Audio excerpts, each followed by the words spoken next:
Buenas tardes, Juan Pedro. Buenas tardes. Bien, como sabe usted que este es el programa Cerca de Cristo y estamos gozosos de haberle recibido aquí en el plató. Bienvenido sea usted y esperamos que se siente cómodo. Muchísimas gracias. A ver, si usted se puede presentar para que la querida audiencia sepa de quién y con quién estamos hablando. Mi nombre es Juan Pedro Mincha, vivo en la ciudad de Mongomo. Juan Pedro, como sabe usted que el programa, como lo he dicho antes, se llama Cerca de Cristo. Entonces, queremos saber, antes de entrar en la profundidad de la entrevista de esta tarde, queremos saber qué es lo que opina usted acerca de Cristo. ¿Quién cree usted que es Cristo?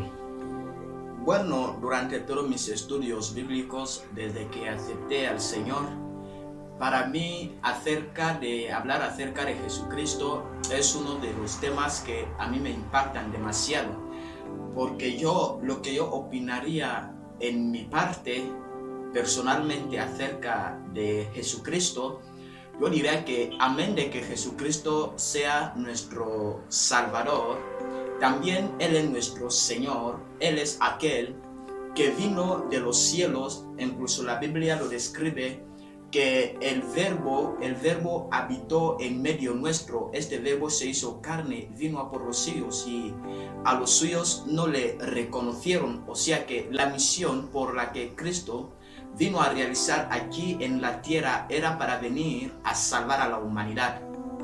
Era para venir a quitarnos de la esclavitud del pecado. De hecho, Él no pudo venir como un ángel, porque no vino a por los ángeles, vino a por los seres humanos, por las personas. De hecho, Él tuvo que descender aquí en la tierra en forma de una persona para que nosotros podamos contemplar los milagros y las maravillas que nuestro Señor Jesucristo vino a hacer aquí en la tierra. De hecho, el Señor Jesucristo es nuestro gran Salvador, es aquel que decidió desatar el sello que nos tenía en la esclavitud, el sello que nos tenía amarrado en las cosas tradicionales. Es aquel que nos vino a liberar, es aquel que decidió venir a por la humanidad. Pues gracias, la verdad es que nos impacta escuchar esas palabras. Ahora queremos saber qué es lo que tiene que hacer uno para que todos esos milagros y toda esa obra que Cristo Jesús vino a realizar aquí en el mundo sirva o tengan efectos en su vida. ¿Qué tiene que hacer esta persona? Bueno, ya bien, como todos ya sabemos, el primer paso y el paso más importante es que uno acepte al Señor Jesús en su vida como su Señor, también su Salvador. Una vez aceptar a Jesucristo en tu vida, tú le estás dando acceso al Señor Jesús a fin de que Él venga a obrar a través de tu vida, a través de tu persona. Si queremos ver un milagro, o si queremos hacer que el poder de Dios se manifieste aquí en la tierra, primero debemos aceptar a Cristo en nuestras vidas y ofrecerle nuestras vidas, como lo dice la palabra de Dios en el libro de Gálatas capítulo 2 versículo 20, que ya no vivo yo, mas Cristo vive en mí, y lo que vivo en la carne ya lo vivo en el Espíritu, en la fe. Muchas gracias. Ahora, ¿qué recomendación daría usted acerca de, a esos niños que hasta ahora no le han recibido a Cristo Jesús en su vida como su Señor y Salvador? ¿Qué les diría? Bueno, la recomendación que le daría a los niños, a los jóvenes y a los adultos, o sea, a todo el mundo en general, es que busquen al Señor Jesucristo, es que busquen, porque Jesucristo dice que Él es la salvación, Él es la vida, todo lo que podamos hacer en esta tierra. Si Jesucristo no está en nuestras vidas, todo esto es en vano. De esto le recomendaría a los jóvenes y a todo el mundo que busquemos a Jesucristo, que le aceptemos en nuestras vidas como Señor y Salvador, a fin de que nuestros nombres consten en el libro de la vida. Bien, ahora, antes de entrar en la palabra que usted nos ha traído, queremos primeramente saber ¿qué es lo que opina usted acerca de ese dicho de que todos somos cristianos? ¿Cree usted que todo el mundo es cristiano? Bueno, ¿O todos somos hijos de Dios? con Bueno, perdón. durante mis estudios bíblicos, bueno, esto es uno de los puntos que a mí me gusta tratar, pero lo iré resumiendo. Gracias por la pregunta. Lo que para mí, en mi parte, para mí personalmente, yo diría que todos no somos hijos de Dios. Todos no somos cristianos. Ahora, ¿cuándo nos hacemos cristianos y cuándo nos pueden calificar como hijos de Dios? Cuando nosotros le aceptamos a Jesús en nuestras vidas, cuando le entregamos a Jesús nuestras vidas, a fin de que Él venga a morar en nosotros, es ahí cuando nos hacemos hijos de Dios. Porque todos no somos hijos de Dios, pero sí todos somos criaturas de Dios. Todos somos criaturas de Dios, porque Dios nos formó a su imagen y semejanza. Y ahora, para que tú seas llamado hijo de Dios o cristiano, que quiere decir pequeño Cristo, ha de haber o debes realizar un paso. Este paso sí que es aceptar a Cristo, bautizarte en agua sumergida y entregar tu vida para la obra del Señor. Gracias. Ahora le queremos invitar a mirar la pantalla porque nos hemos encontrado con un joven. Él ha lanzado una pregunta. Ya primeramente usted tiene que ver cuál es la pregunta y luego volvemos a que usted responda a su pregunta esa. Sí, Por favor, miremos la pantalla. Sí, muchísimas gracias. Buenas tardes, yo tengo una pregunta acerca del programa. Vale, yo he aceptado a Cristo como Señor y Salvador en mi vida y las circunstancias que pasaron, todo eso, mi familia se interpuso. Incluso quiero saber cómo debo reconciliarme con Dios después que he abandonado otra vez a Dios. ¿Cómo debo reconciliarme con Dios? Bueno, una buena pregunta la que está haciendo el joven. Bien. Bueno, en la iglesia hay un ministerio o un grupo de personas, ya que ya sabemos que un grupo de personas es lo que se denomina o se llama un ministerio, un grupo. Este grupo se llama el grupo o el ministerio de la reconciliación. Bueno, una vez que uno acepta al Señor, aunque a veces esto suele ocurrir en algunas ocasiones, que alguien se varía del camino, o sea, empieza a tomar una ruta equivocada. Para todo el mundo, no solo para el joven que ha hecho la pregunta, la respuesta va para todo aquel que nos está siguiendo en este preciso momento. Una persona que se ha equivocado del camino, o sea que una vez que entregó a Cristo su vida y ha vuelto hacia la vieja vida, hacia la vieja forma de vida que llevaba anteriormente, y ahora quiere reconciliarse. Bueno, esto es interesante. La Biblia dice que Cristo no vino a por los santos, a por los justos. Él vino a por los pecadores para llamarlos al arrepentimiento. O sea, una vez que te das cuenta que ya no estoy yendo fuera del camino o fuera de los propósitos de Dios, es ahí cuando tú tomas esta iniciativa de volver hacia Jesucristo, es ahí cuando los ancianos de la iglesia y el grupo de la reconciliación te van a acoger con los brazos abiertos, porque Cristo no rechaza a nadie. Él está a punto de recibir a todo aquel que viene a Él y te reciben, y o sea, vas. Y ahí es donde tú vas y confiesas tus pecados, hablas con tu Padre y los del ministerio te ayudan en la oración. Es así como uno que se ha descarriado o se ha ido fuera del camino puede volver a entrar o introducirse en el camino o en los propósitos de Dios acerca de, en medio de una reconciliación, haciendo una reconciliación. Bien, aprovechando la pregunta del joven ese, queremos saber cuáles son los riesgos que una persona puede correr después de aceptar a Cristo y luego se vuelve al mundo. Bueno, los riesgos son demasiado fatales. Porque uno que ya ha conocido la verdad y ha entregado su vida a Cristo y ha tomado la decisión de seguir a Cristo y vuelve a mirar hacia atrás, tal como lo hizo la esposa de Lot, que una vez que el ángel del Señor les dijo que iros hacia las montañas y no miréis atrás. Pero la esposa de Lot miró atrás. ¿Por qué miró atrás? Porque su corazón seguía en Sodoma. De hecho, una persona que ya estando en la iglesia, ya está sirviendo a Cristo, vuelve a mirar hacia atrás, porque en primer lugar su corazón todavía seguía en el mundo. Y lo otro es que una vez que vuelve atrás, su vida corre un gran peligro, porque la Biblia dice en el libro de Mateo capítulo 12, versículo 43 al 45, que una persona que vuelve en el mundo, todos los demonios que estaban en su cuerpo, una vez que esta persona vuelve en el mundo, esos demonios van tomando otros 7 peores. O sea que el estado de aquella persona que aceptó a Cristo y ha vuelto a ir al mundo practicando las cosas que no le agradan a Dios, su estado va a ser, o sea, irá de peor en peor. Y lo mejor sería permanecer en la vida cristiana, permanecer en Cristo, con hambre, sin hambre, con familia o sin familia, aunque tengas algo o no tengas nada, lo mejor sería permanecer en la presencia de Dios, porque si vuelves a retroceder, tu vida corre un gran peligro, tanto espiritualmente como físicamente.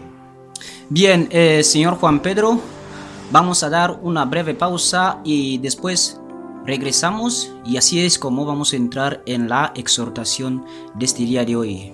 Sí, muchísimas gracias.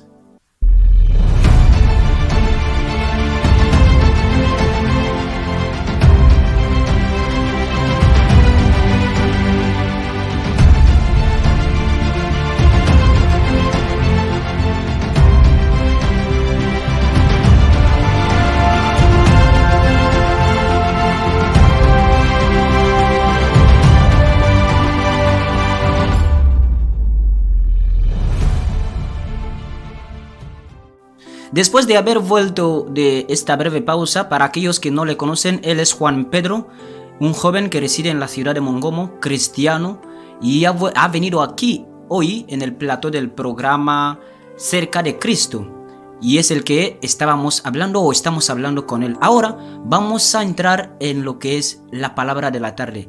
El espacio es suyo. Bien, estamos hablando sobre la importancia de la humildad.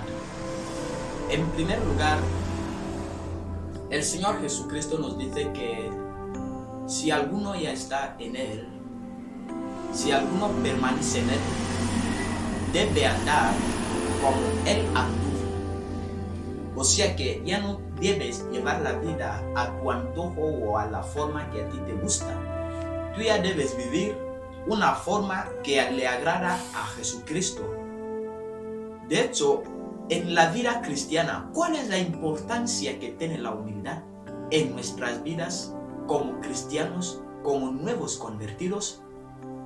En el libro de Lucas capítulo 14, versículo 11, la palabra de Dios dice ahí que todo aquel que se humilla, el Señor le va a exaltar. Y todo aquel que se exalta a sí mismo, el Señor le va a humillar. Aquí encontramos a 2 personas, 2 hombres que se fueron a orar en el templo, el fariseo y el cobrador de impuestos. El cobrador de impuestos se puso a orar: Señor, te doy gracias porque nadie es como tú eres grande, tú me proteges día y noche, te doy gracias porque doy diezmo, ayudo a los enfermos, yo doy todo lo que tengo a los pobres, y no soy como este fariseo, este pobre que ni siquiera no tiene nada, yo diezmo, yo ayuno casi. El fariseo, el cobrador de impuestos, empezó de exaltar a sí mismo, empezó de enaltecer a sí mismo, mientras que el fariseo estuvo ahí, ni siquiera pudo levantar los ojos y mirar hacia el cielo, estuvo ahí golpeando su pecho diciendo: Señor, sea propicio de mi maldad. Y la Biblia dice que los dos, cuando salieron ahí, el fariseo salió justificado delante de el Señor. ¿Por qué? Porque el fariseo se humilló. y el cobrador de impuestos se puso ahí a exaltar a sí mismo. De hecho, dice que aquel que se humilla, Dios le va a exaltar, y el que exalta a sí mismo, Dios le va a humillar.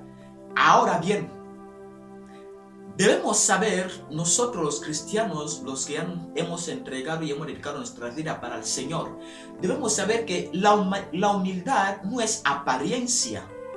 La humildad no tiene nada que ver con la marca de tu zapatilla.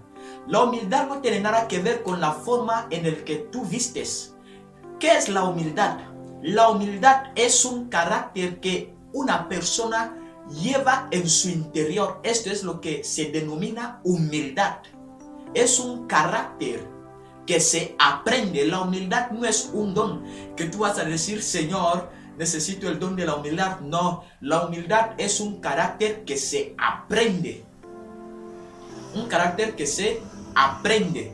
De hecho, debemos ser humildes si estamos en Cristo Jesús. Debemos ser humildes porque cuando nos humillamos, Él mismo nos va a exaltar, Él mismo nos va a levantar. De hecho, un orgulloso nunca sabe reconocer sus errores. Pero una persona humilde es aquella persona que reconoce sus errores, tal como el fariseo reconocía aquí sus errores, sus pecados. Pero el cobrador de impuestos, como era un orgulloso, él no reconoció sus errores, sino empezó a burlar al fariseo diciendo que no sé cómo este de aquí. De hecho, el cobrador de impuestos, mis hermanos, los que nos están siguiendo en ese preciso momento, el cobrador de impuestos salió humillado delante del Señor, pero el fariseo, como se humilló, reconoció sus pecados, él salió ahí bien justificado delante del Señor. Ahora, la humildad. ¿Por qué debemos ser humildes y por qué es necesario que seamos humildes?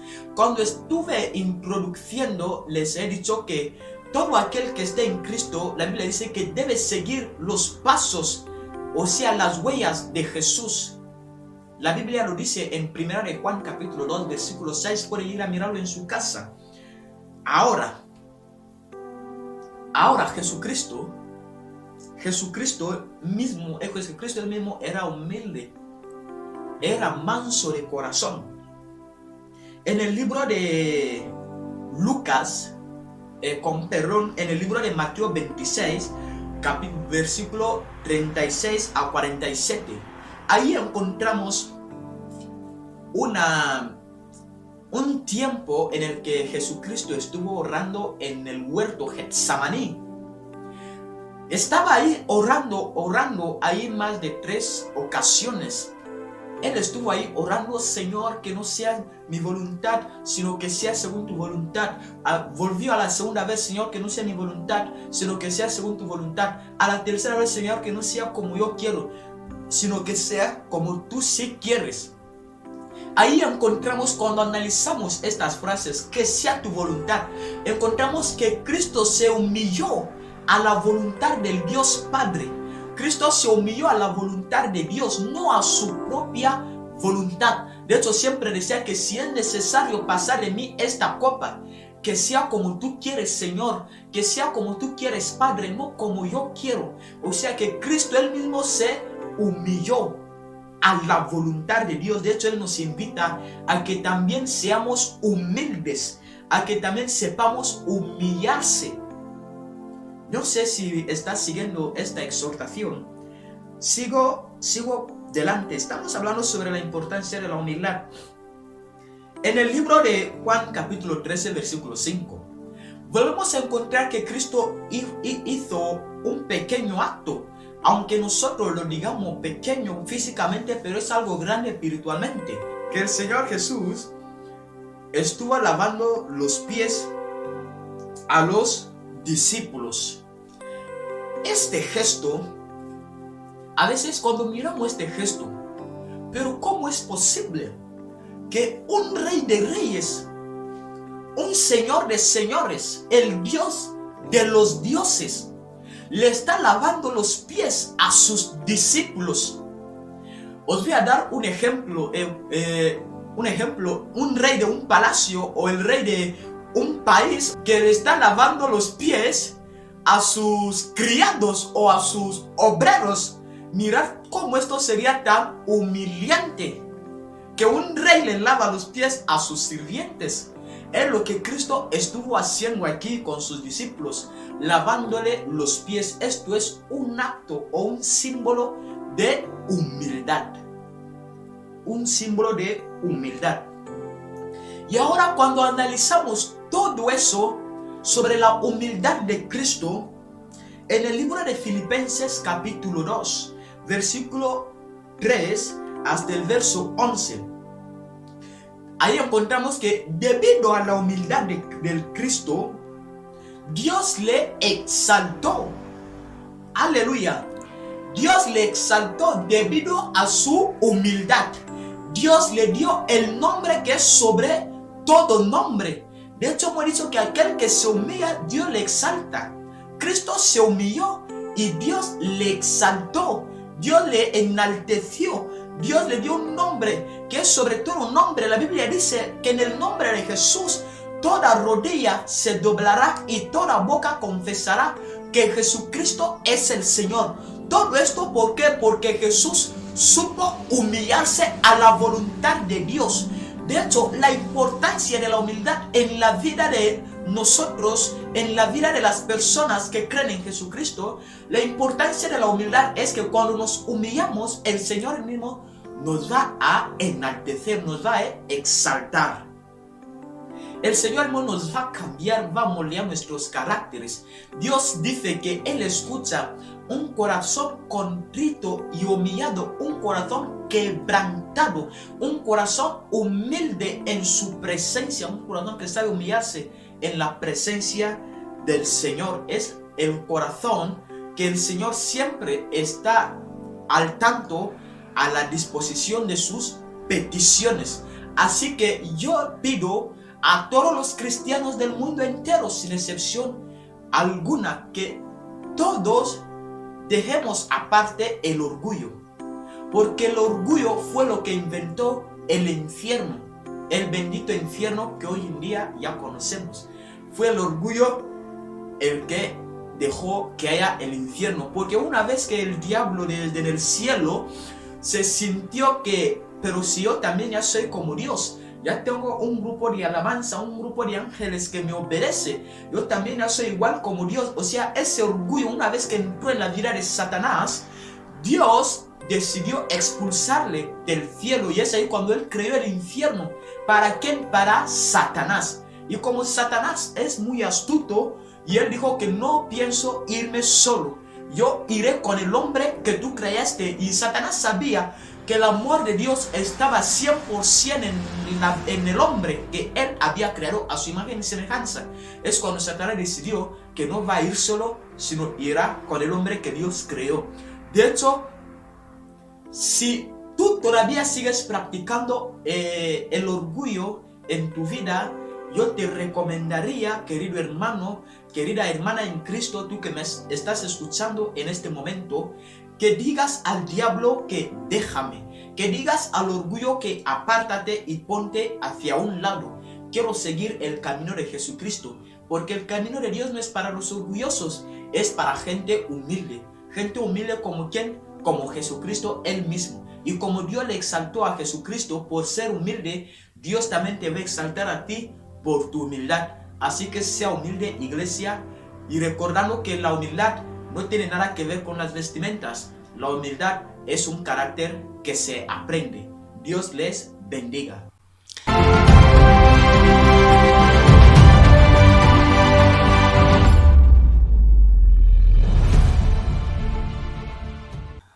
Pues muchas gracias, la verdad nos ha parecido bien escuchar esta breve exhortación. Gracias. Entonces, como ya casi hemos consumido todo el tiempo que el programa nos reserva, entonces solo nos queda despedirnos de usted y bien, no sé si usted tiene algunas últimas palabras. Bueno, lo único que le diría a los jóvenes y a todo aquel que nos está siguiendo en este preciso momento es que si has dicho sí a Cristo, que sea sí. Si has dicho no a Satanás y a todo lo suyo, que sea no. Porque el camino de Cristo para alcanzar la vida, este camino una persona ha de pasar y seguir este camino con una decisión firme y clara, porque en este camino, créanme que hay obstáculos, hay barreras, hay espinas, hay gente que incluso te va a venir a hablar mal y insultarte sin ningún problema, pero si tú ya has decidido seguir a Jesucristo, no vuelvas ni mires atrás, sino lo que pasó a la esposa de Lot te pasará a ti. Así que adelante, te animo a que sigas a Jesucristo sin mirar hacia atrás. Gracias.